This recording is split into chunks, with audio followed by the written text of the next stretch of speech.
Dear students, today अभी हमने combination of lenses पढ़े हैं सच। तो रे ऑप्टिक्स में बहुत ही एक इम्पोर्टेंट टॉपिक आता है ऑप्टिकल इंस्ट्रूमेंट। ये बहुत ही इम्पोर्टेंट टॉपिक ऐसा होता है और ये जो है अक्सर वो जो नीट या जेई मेंस में या आईडी एडवांस में अक्सर क्वेश्चंस पे आते हैं। तो इसको कुछ लोग तो ऐसा इसको यानी कि छोड़ देते हैं, तो वैसे छोड़ना नहीं चाहिए। इसके क्वेश्चन अगर आपके कंसेप्ट क्लियर हैं तो क्वेश्चन लग जाते हैं, तो इस टॉपिक को छोड़ना नहीं चाहिए। तो ऑप्टिकल इंस्ट्रूमेंट होता है क्या बेसिकली, इसमें हम we use the combination of lenses, mirrors, prism, ये सारी चीजें कॉम्बिनेशन में यूज करके हम जो आईज का जो रेंज है विजन का उसको हम एक्सटेंड करते हैं, राइट। तो ऑप्टिकल इंस्ट्रूमेंट में यही पर्पज होता है हमारा बेसिकली। तो लाइक टेलीस्कोप हो गया, माइक्रोस्कोप हो गया, जहां आईज का जो है यूज होता है। अगर टेलीस्कोप है या माइक्रोस्कोप है हम आई से ही देखते हैं सच, तो this is combination of eyes also. तो आप ये भी देख सकते हो कि आई भी हमारा ऑप्टिकल इंस्ट्रूमेंट का एक पार्ट हो जाता है, राइट। तो optical instrument is the combination of lenses, it could be the combination of lenses, mirror, prism to increase the range of vision of eye, right. तो अब उसमें हमें देखते हैं जो ऑप्टिकल इंस्ट्रूमेंट का पर्पज होता है क्या है। अगर कोई ऑब्जेक्ट जो है आईज काफी क्लोज रखा हुआ है, राइट, तो form of the image, to form the image of close lying object, काफी क्लोज है, उसको हम क्लियरली देखना है, तो उसका भी हमारा पर्पज होता है ऑप्टिकल इंस्ट्रूमेंट का। दूसरा हमारा क्या होता है, to increase the visual angle, मतलब कह सकते हो अगर हमने जो है विजुअल एंगल अगर हमने बढ़ा दी, ये हमने शुरू में बताया था कि विजुअल एंगल हमने बढ़ा दी तो आप ऑब्जेक्ट को क्लियरली जो है देख सकते हो। तो इससे आपका विजन उस ऑब्जेक्ट का क्लियर इमेज बनेगा आपके आईज पे। तीसरा हमारा क्या होता है, to improve the resolving power of the आई।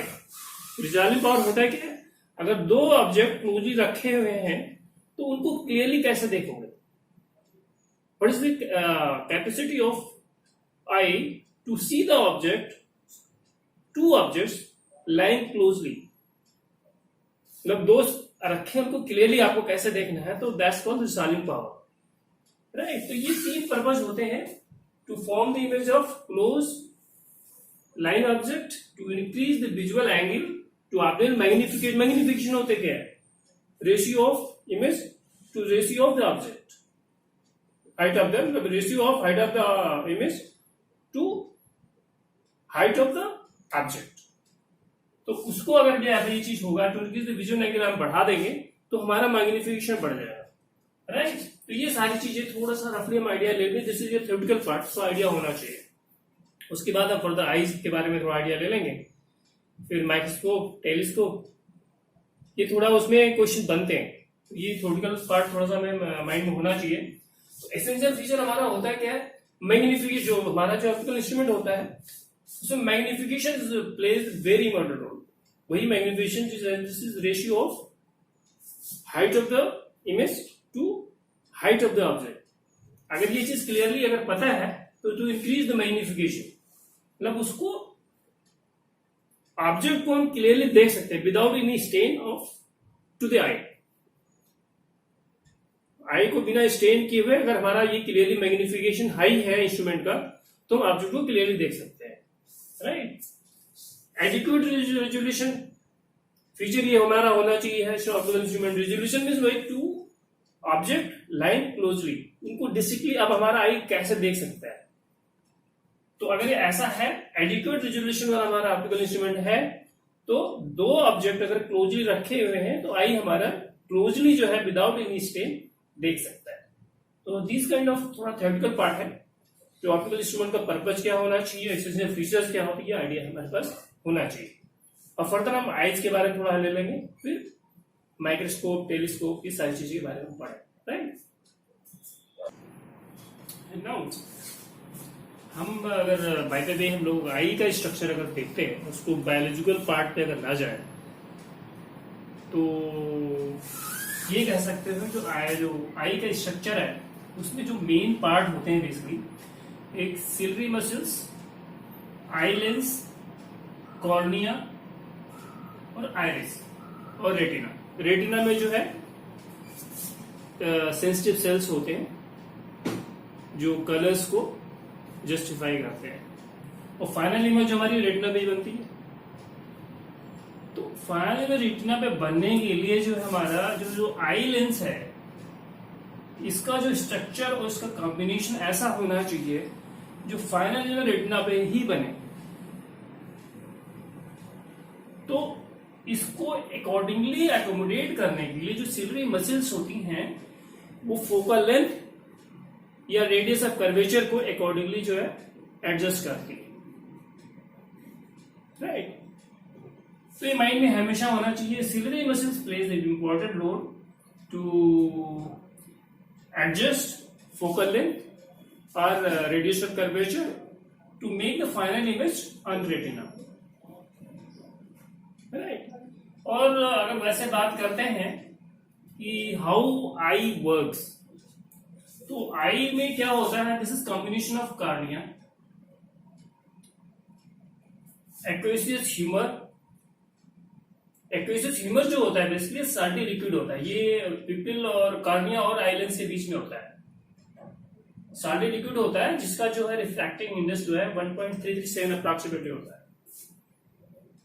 और बिट्रस जो ह्यूमस होता है ये दिस इज यू कैन से जेली लाइक लिक्विड जिसका जो रिफ्रैक्टिंग इंडेक्स होता है 1.437 अप्रॉक्सिमेटली।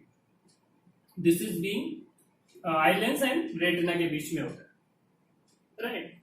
तो आई लेंस में जो स्ट्रक्चर होता है दिस जो कॉम्बिनेशन होता है vitreous humours, aqueous humour, cornea, eye lens, ये कॉम्बिनेशन जो होते हैं ये जो लाइक एक ट्रांसपेरेंट लिक्विड की तरीके से होते हैं और they works like a converging lens, single converging lens.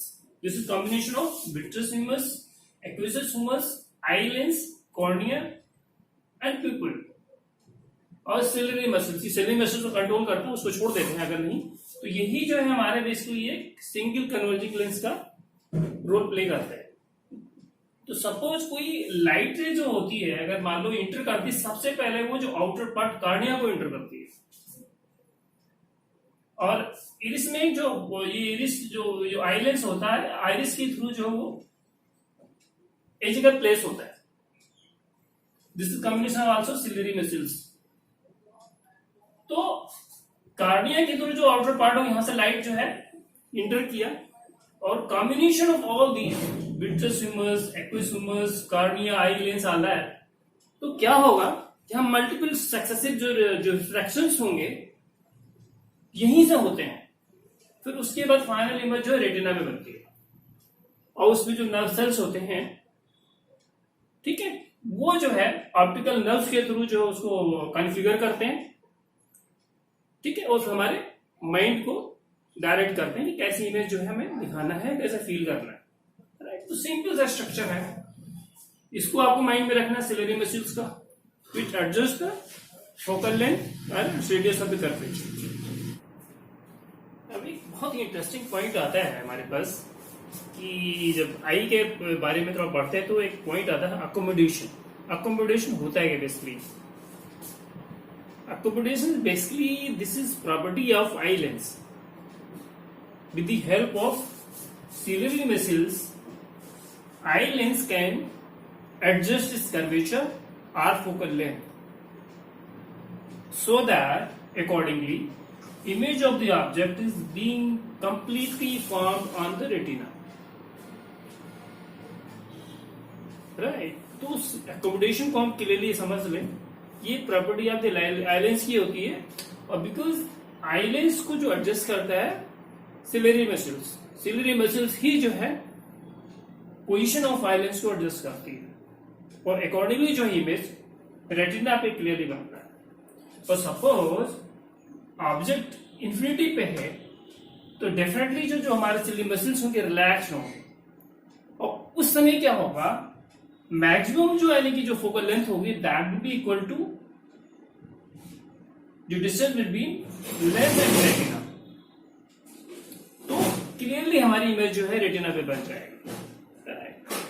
लेकिन सपोज कोई ऑब्जेक्ट, अगर ये समझ लो ये तो हमारा हो गया काफी डिस्टेंस पे है, फारेस्ट हो गया, और नियरेस्ट की बात करते हैं तो उसमें क्या क्वेश्चन क्या होगी, इस कंडीशन में सिलियरी मसल्स को काफी स्ट्रेन होगा,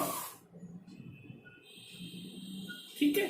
और जो सिलियरी मसल जो स्ट्रेन होगा तो क्या होगा, आईलेंस को थोड़ा सा बल्गिंग आउट हो जाएगा, तो बाहर निकलेगा फोकल लेंथ को कम करने के लिए, फोकल लेंथ रिड्यूस हो जाएगा, सो दैट इमेज जो है रेटिना पे क्लियरली बने। इस केस में तो रिलैक्स रहता है, जिसमें केस में जो है कुछ करने की जरूरत नहीं है सिलियरी मसल्स को। इसमें मोस्टली जब नियरेस्ट पॉइंट आता है उसमें जो है सिलियरी मसल को काफी हरकत करनी पड़ती है, काफी स्ट्रेन होता है फोकल लेंथ को कम करने के लिए, so that image can be found with retina, ठीक है। तो इस सब चीजों को थोड़ा माइंड में रखेंगे तो इसमें कुछ पॉइंट्स आते हैं जो हमें माइंड में रखने पड़ेंगे। Range of normal vision, least distance of distinct vision, near point and far point. Near point होता है क्या है, बेसिकली दिस इज मतलब आप आई के पास में अगर कोई नियरेस्ट पॉइंट कर सकते हो, उस नियरेस्ट पॉइंट तक जो आप कोई चीज पढ़ सकते हो, ये बेसिकली होती है 25 सेंटीमीटर नॉर्मल है। 25 सेंटीमीटर तक अगर आप रख रहे हो किसी चीज को तो क्लियरली उसको आप देख सकते हो, उस कंडीशन को सिलियरी मसल एडजस्ट कर सकती है। लेकिन उससे अगर नजदीक लाओगे तो सिलियरी मसल्स भी will be not in the position to get the image on the retina, उस केस में ब्लर इमेज बनेगा रेटिना पे। तो नियर पॉइंट का पढ़ने के लिए होना चाहिए 25 सेंटीमीटर होना चाहिए। फार पॉइंट बेसिकली जो नॉर्मल आई के लिए होता है इन्फिनिटी होता है, इन्फिनिटी होता है, इन्फिनिटी होता है। और इस केस में भी जो है फाइनल इमेज जो रेटिना में क्लियरली बन जाती है। लेकिन एक बात आती है रेंज ऑफ नॉर्मल विजन, जो नियर नॉर्मल विजन जो होता है ये जो बेसिकली क्या होती है, ये distance between infinity infinity infinity and near point.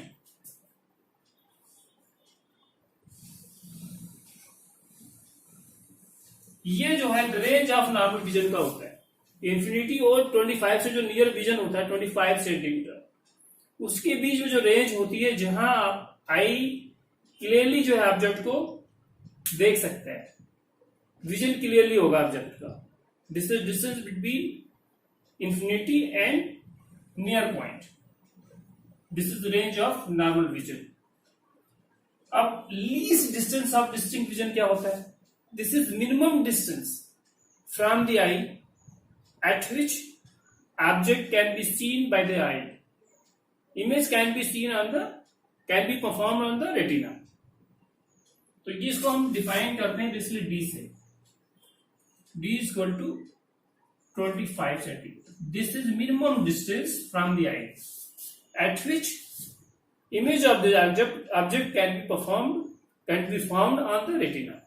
Minimum distance, इसको डी कैपिटल डी से हम डिनोट करेंगे, that will 25 centimetre.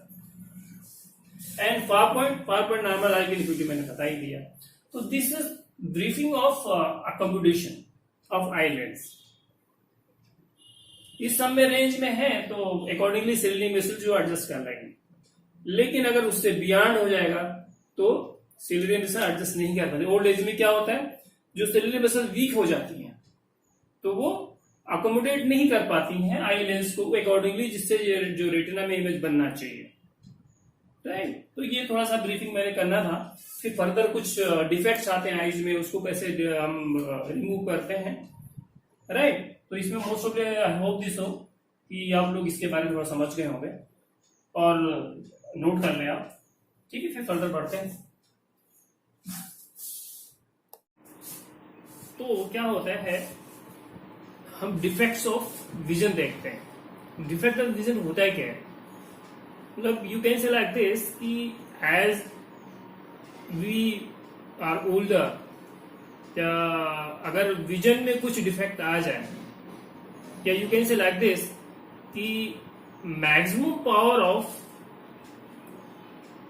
I lens का जो मैक्सिमम पावर ऑफ एकोमोडेशन होता है, either it could be for nearer object or far object, तो maximum power of variation of eye का जो होता है, अगर वो धीरे धीरे वो वीक हो जाए, वो अकोमोडेट ना कर पाए, तो वो विजन का डिफेक्ट कहलाता है। You can say like this. तो नॉर्मल आई का जो पावर ऑफ अकोमोडेशन होता है बेसिकली क्या होता है, 4 डायोप्टर होता है, राइट। बट अगर ये पावर ऑफ अकोमोडेशन वीक हो जाए तो विजन में कुछ डिफेक्ट्स आ जाते हैं। तो विजन में जो डिफेक्ट्स होते हैं basically we are having 4 types: myopia, near sightedness, hypermetropia, far sightedness, presbyopia and astigmatism. थोड़ा डिफिनेशन लेते हैं। मायोपिया में क्या होता है, यू नॉर्मल मैन, या you can say like this कि you can see nearer object easily, clearly देख सकते हैं, डिस्टिंक्टिवली देख सकते हैं, लेकिन डिस्टेंस ऑब्जेक्ट को आप नहीं देख पाते हैं, वो डिफरेंस कहलाता है मायोपिया। और हाइपरमेट्रोपिया में क्या होता है, ये डिस्टेंस ऑब्जेक्ट को आप देख लेते हैं लेकिन नियरर ऑब्जेक्ट को क्लियरली नहीं देख पाते, राइट। और अगर प्रेस बायोपिया की बात करते हैं, ये generally this kind of vision defect जो पाया जाता है, this is in old age में होता है। नियरर ऑब्जेक्ट को तो वो डिस्टिंक्टिवली जो है नहीं देख पाते, नियरर ऑब्जेक्ट को डिस्टिंक्टिवली नहीं देख पाते, बट डिस्टेंस ऑब्जेक्ट को क्लियरली वो देख लेते हैं, तो दैट कम्स इन प्रेस बायोपिया।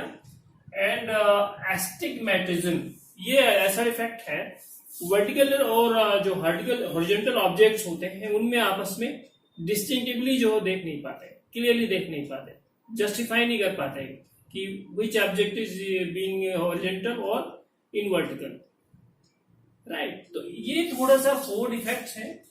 तो ये 4 डिफेक्ट्स होते क्या हैं, this kind of defects are basically that depends on the power of accommodation of eye. Power of accommodation of eye is basically the variation of power for the nearer object or far object. अगर वो week हो जाता है, this kind of vision defect जो है eyes में develop हो जाते हैं। तो ये 4 डिफेक्ट्स हैं। फिर हम कुछ मायोपिया एंड हाइपरमेट्रोपिया के बारे में थोड़ा सा देखेंगे, ये डिफेक्ट होते कैसे हैं और इसको रेक्टिफाई कैसे करते हैं। इस पे क्वेश्चन कई बार आ चुके हैं और आते भी हैं, न्यूमेरिकल्स भी बन जाते हैं, ठीक है। इसमें तो थोड़ा सा थ्योरेटिकल पार्ट है, इसमें ज्यादा भी नहीं जाते, लेकिन ये 2 पॉइंट पे हम जरूर देखेंगे, राइट। मायोपिया एंड हाइपरमेट्रोपिया, ये how it develops and how it is being rectified, right. तो इसके बारे में जरूर पढ़ें। विजन ऑफ मायोपिया की बात करते हैं तो हाउ इट हैपेंस, ये क्यों होता है, जो होता है हमारा क्या है, बेसिकली जो आईबॉल होती है वो अपने एक्सिस के अलोंग जो है क्या कर जाती, बढ़ जाता है, elongated along its axis। तो इसके वजह से क्या होता है, आई लेंस और रेटिना के बीच में जो डिस्टेंस होता है वो बेसिकली बढ़ जाता है। और दूसरा क्या होता है, जो हमारा कॉर्निया है, कॉर्निया का जो कर्वेचर हो जाता है, एक्सेसिव बढ़ जाता है, यानी कि ज्यादा होने की वजह से क्या हो जाता है, फोकल लेंथ जो आई लेंस होता है वो काफी शॉर्ट हो जाता है। तो ये 2 रीजंस होते हैं, आई बॉल का बढ़ना along its एक्सिस और कर्वेचर ऑफ कॉर्निया का, इसके वजह से फोकल लेंथ बहुत कम हो जाती है। देयर आर 2 रीजंस जिसके वजह से मायोपिया की जो विजन ऑफ डिफेक्ट आ जाता है। तो इसको रेक्टिफाई करने के लिए सपोज अगर हम बायोग्राफिकली अगर देखते हैं, इन्फिनिटी से कोई रेज आ रही है, तो इस केस में क्या होता है, मायोपिया की कंडीशन में क्या होता है, वो रेटिना पे इमेज ना बनने के बजाय आई लेंस और रेटिना के बीच में कहीं इमेज बनती है, राइट। लेकिन अब इसको रेक्टिफाई करने के लिए ये देखते हैं कि हम ऑब्जेक्ट को थोड़ा सा लेंस से नजदीक लाते हैं। वो जो मिनिमम डिस्टेंस करते हैं, जैसे कि उसको 4 पॉइंट को हम नजदीक लाते हैं, वो जो हमारा मिनिमम जो नजदीक लाएंगे आई लेंस से, उसी को बोलते हैं फार पॉइंट। ये फार पॉइंट हमें डेवलप करना होता है। तो इस डिफेक्ट को कंप्लीट करने के लिए क्या होता है, हम एक कॉनकेव लेंस को इस फार पॉइंट और आई लेंस के बीच में हम रख देंगे, जिसकी फोकल लेंथ फार पॉइंट के बराबर होगी, इक्वल होगी। जब हम पुट करेंगे that will B far point और आई लेंस के बीच में उस लेंस को जो पुट कर देंगे, और वो उसकी जो फोकल लेंथ होनी चाहिए that is equal to far point. This is distance between eye lens and this one.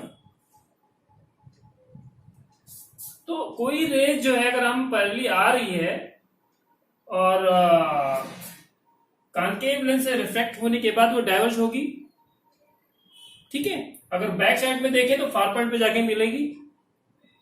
इस कंडीशन में जो उसकी इमेज जो है अब रेटिना पे जाके बन जाएगी। जैसे फार पॉइंट की पोजीशन में आएगी उसकी डाइवर्ज होकर के बैक साइड में, देन उसकी इमेज जो है रेटिना पे बनेगी।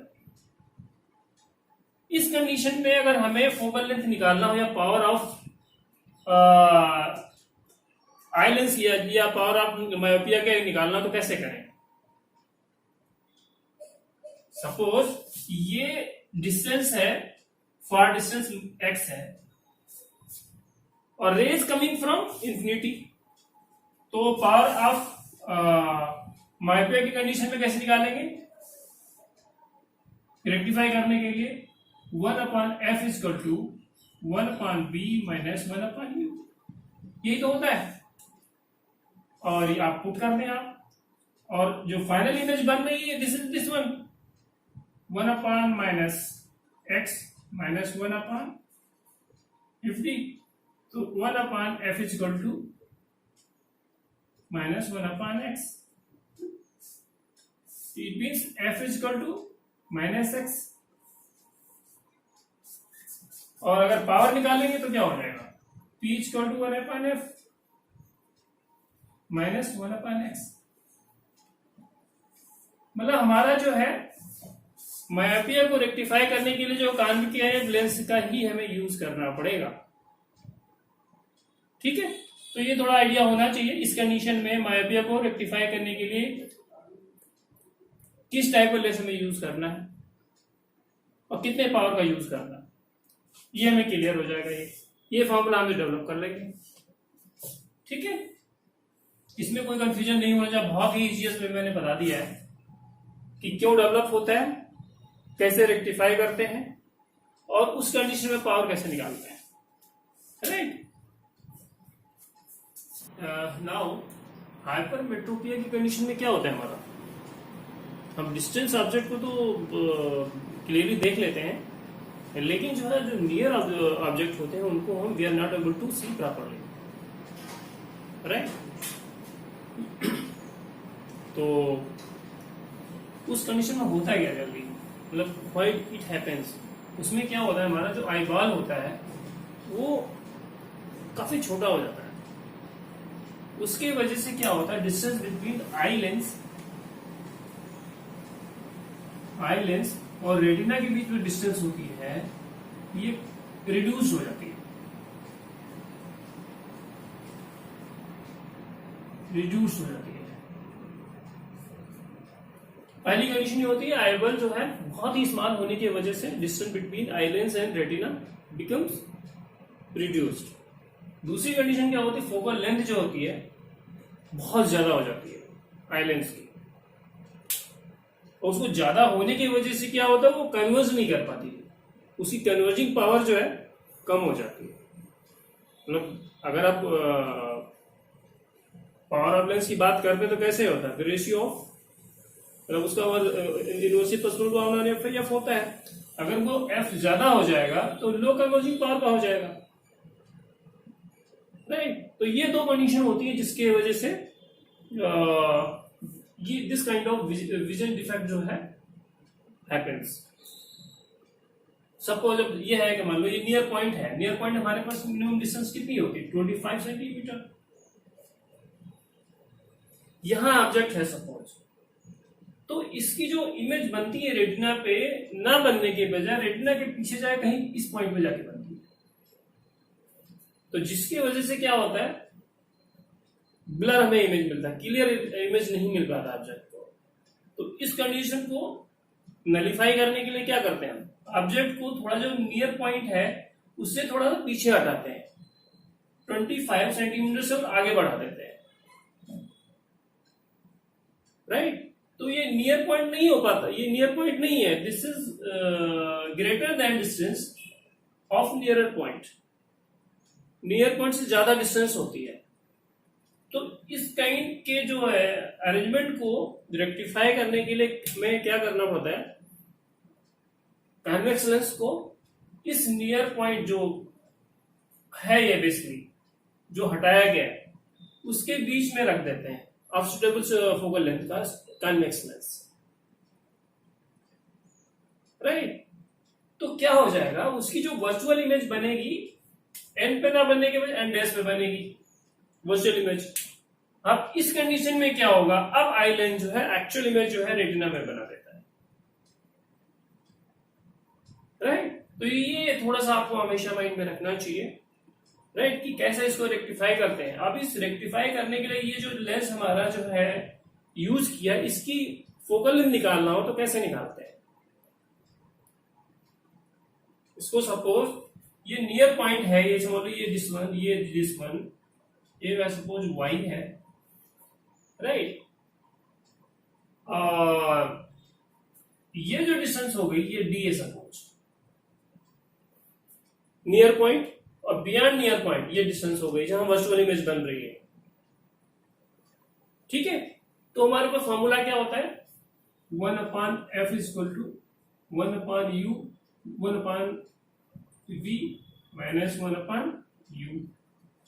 1/v कितना हो जाएगा 1 माइनस y माइनस 1/u कितना हो जाएगा -b, राइट। यही पुट करना है सिंपली, राइट। सॉल्व कर लो आप, क्या हो जाएगा f = कितना हो जाएगा 1/d माइनस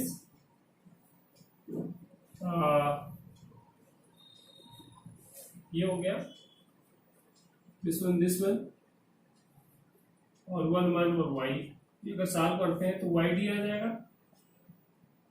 और ये हो जाएगा y माइनस d, राइट। तो f = कितना हो जाएगा y minus yd divided by y minus d।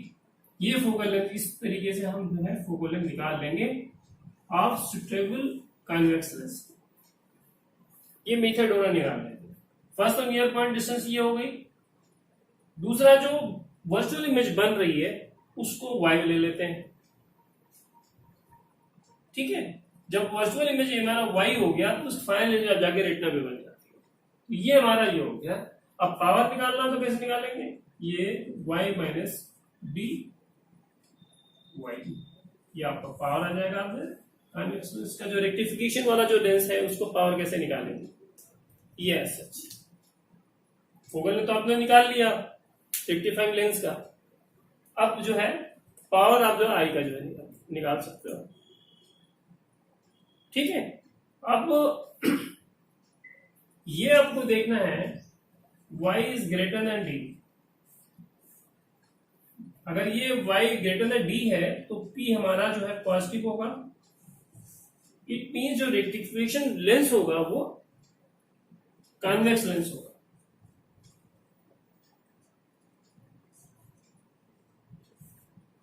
ठीक है। तो ये थोड़ा सा आइडिया लेना था कि हाइपरमेट्रोपिया जो विजन डिफेक्ट है हाउ इट हैपेंस, और उस रेक्टिफिकेशन करने के लिए जो हमने लेंस यूज किया है अगर उसका फोकल लेंथ निकालना है how it will be calculated, ये आपको हो गया क्लियरली। और power of the I lens ये आपको क्लियरली पता लग गया। राइट। तो ये बहुत अच्छा है, इस पे क्वेश्चन कई बार आ चुके हैं, जेई पे भी आ गया, नीट में भी आया है, तो आपको फंडे क्लियर होना चाहिए, राइट। उसके बाद जो न्यूमेरिकल्स कुछ कर लेते हैं, थोड़ा आइडिया हो जाएगा कि थोड़ा मतलब ऐसे ये फॉर्मूले हैं कैसे यूज करते हैं, ठीक है, तो आपके और फंडे क्लियर हो जाए। बट ये सारी चीजें आपके माइंड में हमेशा होना चाहिए। इसको क्वेश्चन मतलब ये जो टॉपिक है इस पे ये सोच के चले, अगर कंसेप्ट आपका क्लियर है तो क्वेश्चन लग जाते हैं, टफ क्वेश्चन नहीं आते, तो इसको छोड़ के नहीं आना, ठीक है। वो बहुत कॉम्प्लिकेटेड भी नहीं है, राइट। लो रीजन डिफेक्ट में आप क्वेश्चन 2 करते हैं, लेकिन फार्मूला बेस्ड क्वेश्चन है, बहुत डिफिकल्ट नहीं है, थोड़ा आपको आइडिया होना चाहिए। फर्स्ट क्वेश्चन क्या है, what focal length should the reading specs have for a person for whom least distance of distinct vision is 50 centimeter, right। दूसरा क्वेश्चन क्या कहता है, a person wears a glass of the power minus 2.5 diopter, is the person is far-sightedness or near-sightedness, and what is the far point of the person without the glass। थोड़ा सोचो आप लोग, और basically अगर देखा जाए इसमें ज्यादा सोचने की जरूरत नहीं है। What is the focal length should the reading spec have for the person for whom least distance for distinct vision is 50 centimetre. Least मतलब जो डिस्टेंस था पहले 25 ही होता है, लेकिन वो डिस्टेंस को थोड़ा सा बढ़ा दिया है। It means your virtual image जो बनेगी माइनस 50 सेंटीमीटर, यही कह रहा है। एंड नियर डिस्टेंस क्या हो जाएगा, नियर डिस्टेंस क्या हो जाएगा, u इक्वल टू -25। यही आपको क्लियर समझ में आना चाहिए। ये हाइपरमेट्रोपिया की कंडीशन आती है, भाई वो नियरेस्ट था तब उसकी इमेज रेटिना के बैक साइड पे बन गई थी, लेकिन उसने क्या किया, ऑब्जेक्ट को थोड़ा सा फिर पीछे खिसका दिया, नियर पॉइंट से बढ़ा दिया, यानी कि ये दिखा हुआ 50 सेंटीमीटर। तो आपको फोकल लेंथ निकालना है, अब पता लग गया होगा आपको कैसे करना, 1/b माइनस 1/u। v कितना है -50 माइनस 1/u कितना -25, राइट। यही तो है, सॉल्व कर लो आप, 50 हो जाएगा, राइट। तो -1 प्लस 2 इक्वल टू कितना हो जाएगा 1/50। एफ इक्वल टू कितना है +50 सेंटीमीटर। इट मीन्स वो जो करेक्टिव लेंस होगा वो कॉन्वेक्स लेंस होगा। कुछ आइडिया है नहीं है, जो हमने आपको थ्योरी में पढ़ाया है वही चीज हमने जो न्यूमेरिकल पॉइंट ऑफ व्यू से देख लिया क्वेश्चन को, प्रोवाइडेड थोड़ा सा उसको न्यूमेरिकल टर्म्स में समझना चाहिए, राइट। दूसरा क्वेश्चन क्या कहता है, person wears a glass of power -2.5 D. अगर पावर इक्वल टू -2.5 डी है, पावर माइनस है तो डेफिनेटली वो कॉनकेव लेंस यूज कर रहा होगा।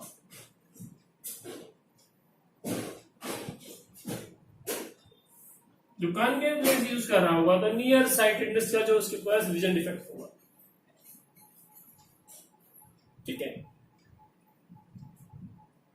मतलब वो नियर की चीज को तो देख ले रहा है, लेकिन डिस्टेंस अगर ऑब्जेक्ट है तो नहीं देख पा रहा।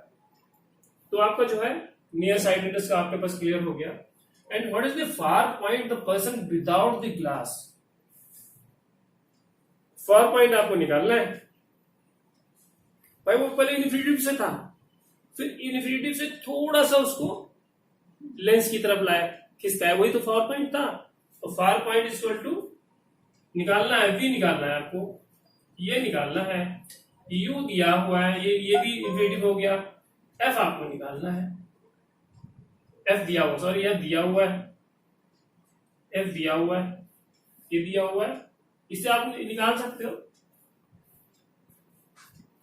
एफ इक्वल टू, अगर आपको है एफ इक्वल टू क्या है, पावर दिया हुआ ना, पावर इक्वल टू डायरेक्टर में दिया हुआ तो 1/f होता है, मीटर में होता है तो 1/2.5 equal to 10/25, 2/5 into 100, right. Centimetre में चेंज कर लो आप तो 40 सेंटीमीटर माइनस 40 सेंटीमीटर, और अब फॉर्मूले पे आप रख दो 1/f equal to 1/v minus 1/u, right. तो क्या पूछ रहा है, व्हाट द फार पॉइंट, ये पूछ रहा है।